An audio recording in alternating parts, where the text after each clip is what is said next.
Thaina mamangayda nupa amana mahakki yumgi mapanda thoklakpa matamda ising drop mahakki mamayda taraklame. Mahakna karinone haiduna mathakta yengkhatluba matamdadi kwak ama yumgi saijinda tongduna kaptuna leirame. Nupa aduna kwak aduda hanglamme. He kwak, nang karigi kaplibano?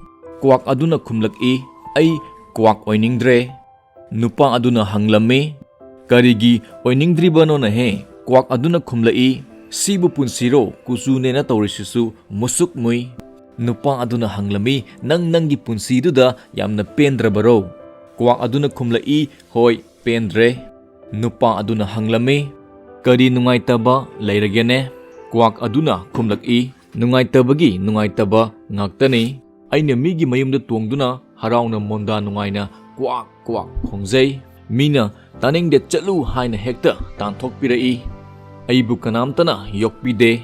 Ngasi phawbada kwakpu yumda loibiraga machinjak pijaba yaurabara?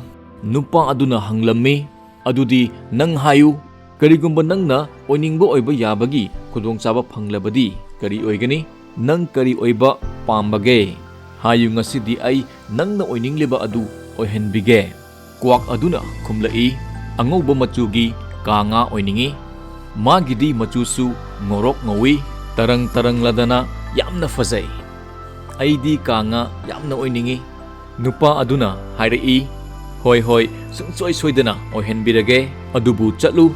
Nang angauba machugi kanga oidringaida kanga ga amuktangdi unaruso. Kwak adu harauna kanga unaba laklami. Kanga da mahakna hairami, itaw nangi punsidi kayada nungairaba? Nangidi taibang sembiba mapunasu ngorok ngauba phajaba machu pibire. Isingda nungaina tauraga chatpasu fangi. Nangi punsidi yamna nungairamgani? Kanga na hairai, nangonda kanana hairibano? Aisu yamna nungaite. Kwak aduna hanglammi, nangdi karigi nungaitriba? Kanga na khumlai, angauba machu sini. Siraba matungi machuni siri. Aina isingda lairingaida mina photo kapi. Photo adu aigi kaplira migi kaplira men amatade. Isingsu ngawi, aisu ngawi. Aduna photo dadi ai udre. Sibu kari machuno? Kwak aduna hanglami. Adudi nangi punsisu nungaitre? Kangana khumlaklami, hoi nungaite. Makhoi animak ngasaigi nupa adugi manakta laklami. Kwak aduna hairaklammi, aikhoigi se karino amadi soire. Nupa aduna kanga da hanglami. Kanga nang hayu. Karigumba nang oiningba ama oiba yabagi khudongchaba phanglabadi kari oigani? Kanga aduna khumlaki, aidi tenawa oiningi.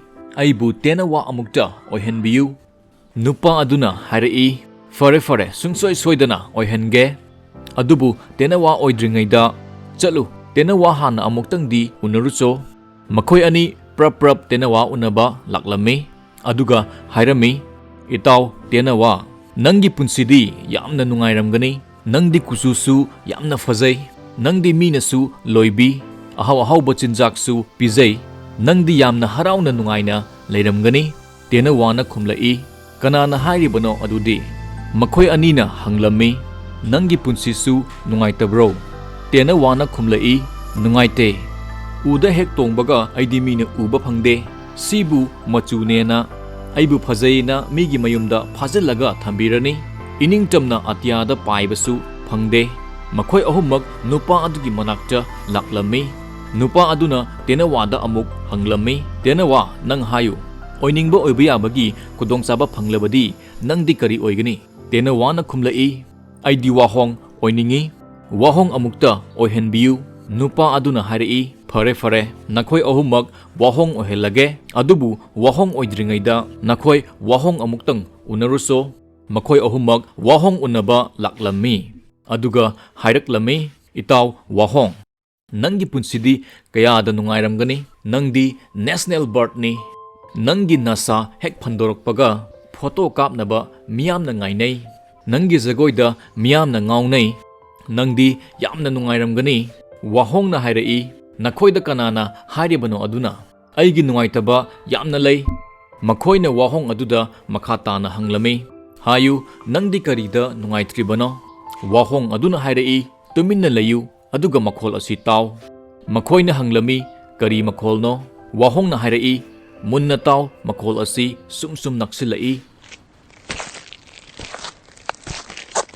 makhoina hairai hoine taine kari makholno sibu wahongna khumlai sadan bani makhoina aigi imabu phabikhre aduga hatok pikre imagi fazaraba masadagi fazaraba matusing phoidet pikrani aduga mafam khudingda yonthok pikrani sibu punsiro nakhoi karigi wahong oiba pamlibano ai hauzik pung kharagi matungda aigi punsi kari oigadabano tambangamde sidabu karino nungaigadoriba asi makhoina makhatana hanglami adudi hayu kanagi punsina khwaidagi hena pharamgani khwaidagi hena nungairamgani wahong aduna khumlaklami kwak nangi punsina khwaidagi hena pharamgani khwaidagi hena nungairamgani kwak na hairai aidi kamaina wahong na khumlai kwak nangdi mina su phabide hatpasu hatpide atiyada harauna nungaina naning tamna paibasu phangi adu oiradi khwaidagi faba khwaidagi nungaiba punsidi nangina natra